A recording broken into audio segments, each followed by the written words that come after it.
Hi guys, this is Lynn Kending again and welcome back to my channel. So today's video ay ang part 2 ng ating Villa Montserrat Nature Resort Adventure. And eto guys ay yung mga gagawin nating activities.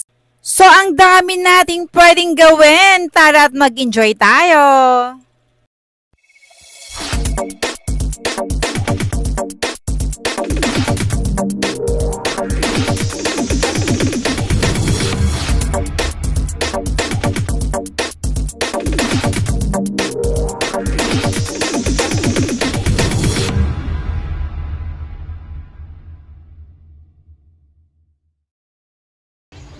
So, ito ang totoong nature adventure, guys. Napaka-presko ng hangin. Parang ang sarap din tumira dito, guys. So, mag-i-enjoy talaga kayo dito, guys.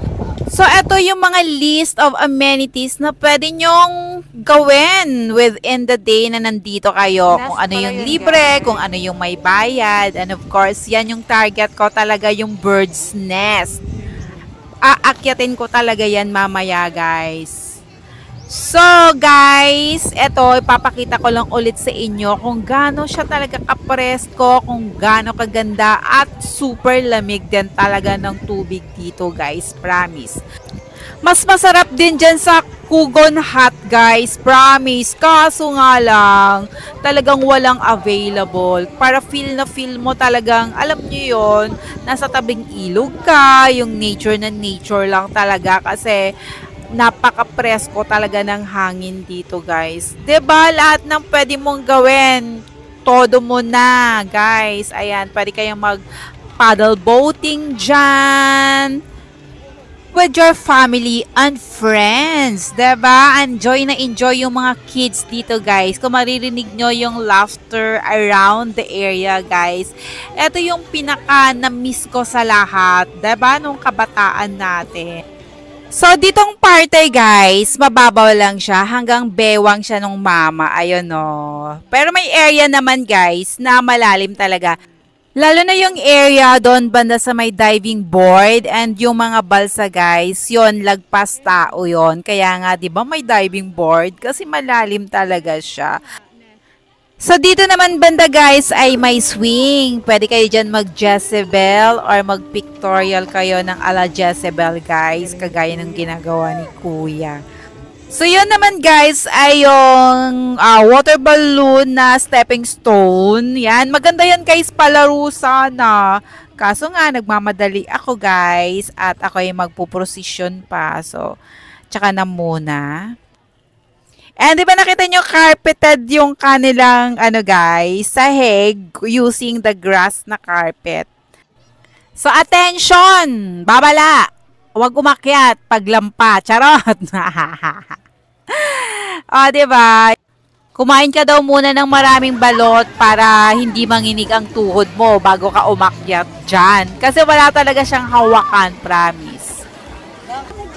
Pero ako guys, di ako kumain ng balot for the sake of the content. At saka gusto ko rin talagang matry guys yung mga ganitong challenge sa buhay natin. Kasi alam nyo, kailan pa natin gagawin yan?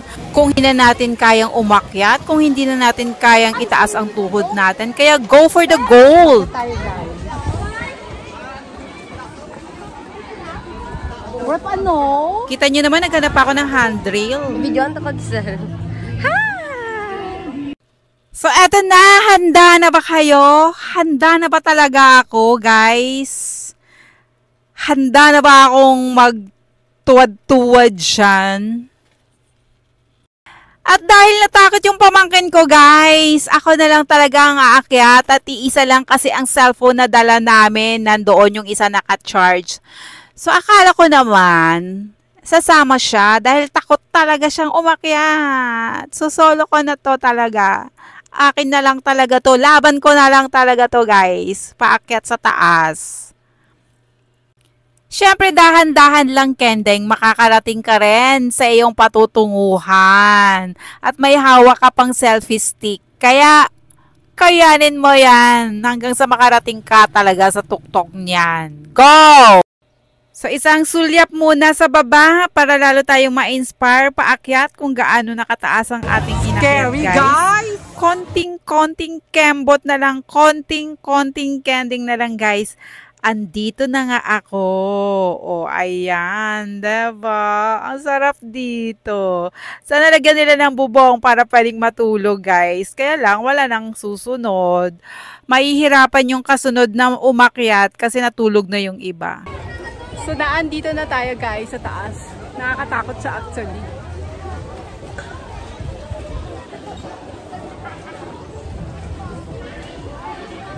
So, tingnan natin yung view sa baba kung gaano siya kataas, guys. At yun ang pamangkin ko. Ayaw na talagang umakyat, guys. Takot. Medyo maganda sana to kung natural din yung sound. Kaso, guys, may nagvi-video okay doon sa baba. Kaya, i-mute na lang natin, guys. Para hindi tayo mahirapan sa mga ano dyan, ahem. O, diba? Sulyapan nyo guys kung gaano siya kataas mula dito.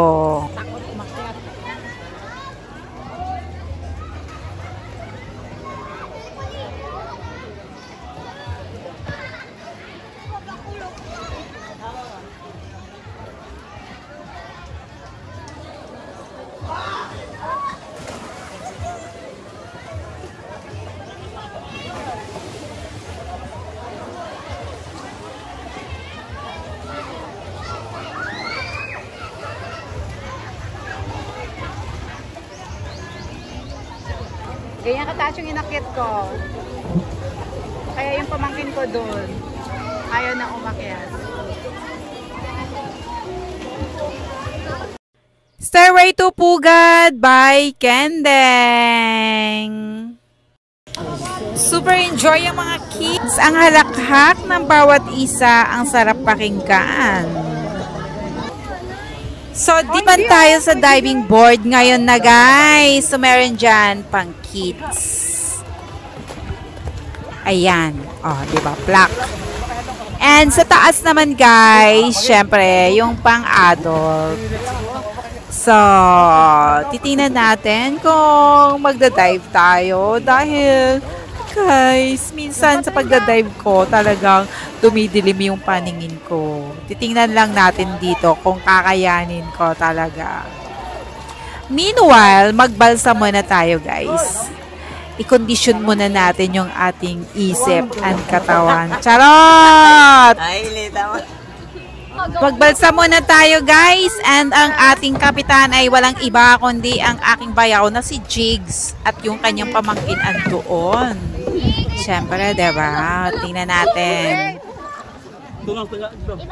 Siyempre, struggle din ang pagsakay. Hindi natin makuhanan kasi ako may hawak ng ating video. So, nakasakay na rin tayo finally and lalarga na.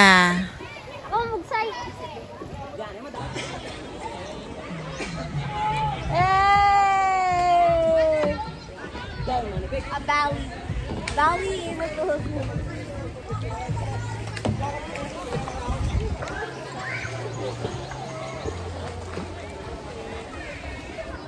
Di ba na matumba?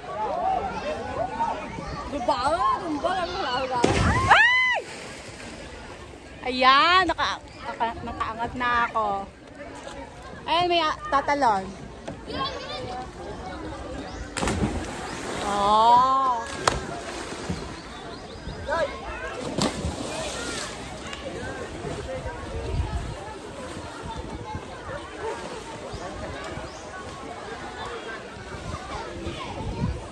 Balsa is live!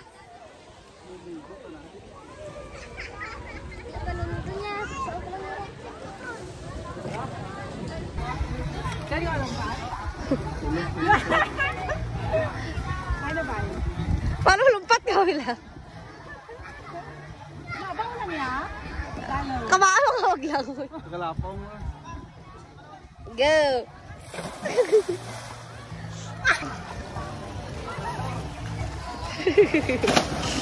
Ay, gabi yun. Langoy! Langoy! Nyabot ka lahat. Nyabot ka lahat.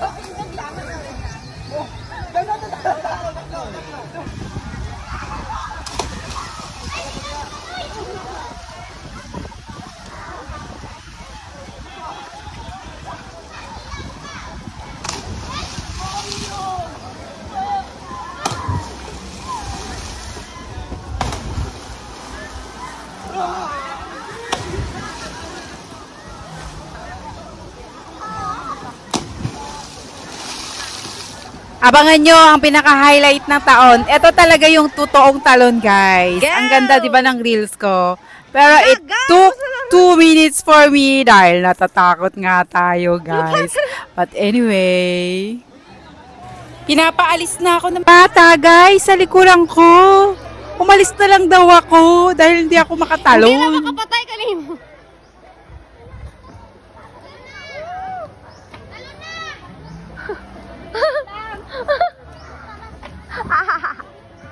Aking buhay, Gib! Tatalon or tatalon? Tatalon ka na ba?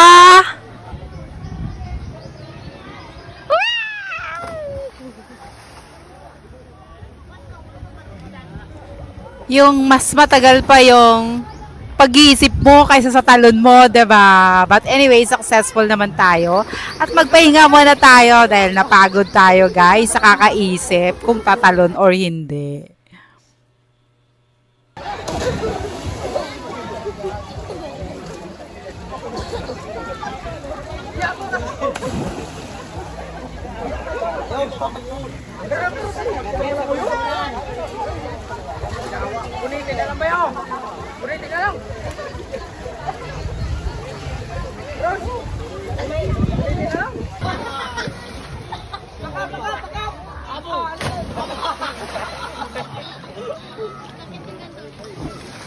Lang. Utog! Tanong! Hi! Tayo na tayo. Pe!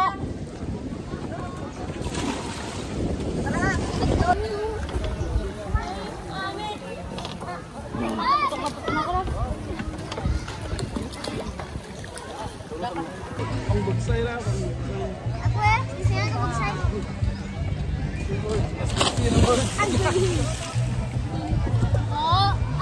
Diba? Sarap ng buhay. Oh, papuntang Cubao. 5 piso lang. 5 piso lang papuntang Cubao. Sakay ka mo ron. Kapit lang.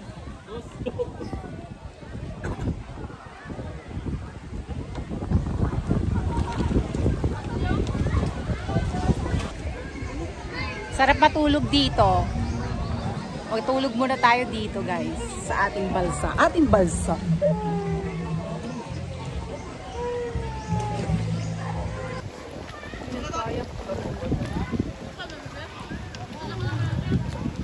Pwede pala palibot kasi yon lagoon. So, palibot yung ano, yung water, guys. So, pwede kang mag-kayak palibot. Ano yung nest kanina, guys? Nakakatakot. So guys, after nga natin magbaba doon sa balsa, halos ng oras natin ay naubos na lang doon dahil gusto ko nga sana din matulog. Kaso nga lang, mauuna ako sa kanila dahil Friday ngayon at magpuprosesyon tayo. Kaya umahon na tayo, guys. And syempre, magduyan muna tayo, mag-swing tayo, guys. Actually, meron din naman talagang duyan dyan, guys. Kung gusto mong maidlip ng sandali, aside sa balsa, pwede kayo magduyan, ayan sa gilid niya. So, it's time na para magbanlaw dahil nga mauuna ako sa kanila dahil magpuprosesyon pa ako dahil Friday ngayon at maglalakwatsa na naman tayo Saturday, Sunday guys. Syempre yung cellphone na paglaruan na naman at bago pala ako magbanlaw, kakain muna tayo nitong watermelon na napakapula. Ayan, binili ng bayaw ko dyan lang sa tabi-tabi at may mahal daw. $10 daw ang halaga ng watermelon dito guys. And finally guys, kakaantay nila ng aesthetic na kayak boat. Ngayon lang sila nakapag-kayak. O, diba? Ito yung bonggang-bonggang inantay nila na ang tagal bumalik. Diba? Siyempre guys, wag nating kalimutan tong Titanic spot na to. Pwede kang maging si Rose dyan. Hanapin mo si Jack. O, diba? And meron din tayong bonggang kawa dito guys. Kung gusto nyong magpaluto ng katawan nyo, go for the gold. Ayan. And binuksan na rin nila yung water slide kung kailan naman nakapagbanlaw na ako guys. At naghahabol ako ng oras. So hindi na talaga ako makapag-water slide. So guys, syempre karamihan dyan mga bata. Pero meron ding mga syempre adult guys. Kung gusto nyo rin, pwede rin guys. So at nandyan nga yung pamangkin ko. Nag-water slide siya guys at ang lakas ng kili. So lalo na kaya kung ako yan. O, diba? Ay, bata iki! Bata iki! Tingin dito, taas mo yung kamay mo! Oo!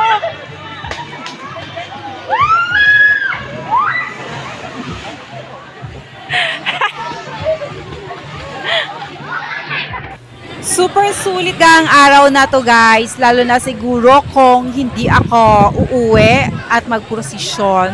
Feeling ko nagawa ko lahat ng activities. But the thing is, syempre kailangan natin magsakripisyo ng konti.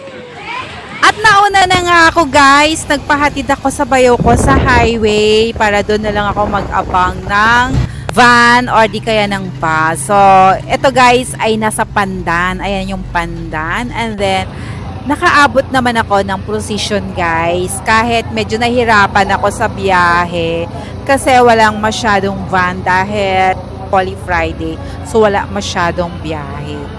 And syempre, guys, ano pa bang aasahan natin dahil nauna ako? So, wala talaga ako sa group photo, 'di ba?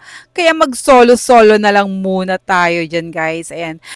At syempre, pag napunta kayo ng Antique, ito ang isa sa magandang puntahan. So, thank you so much for watching, guys.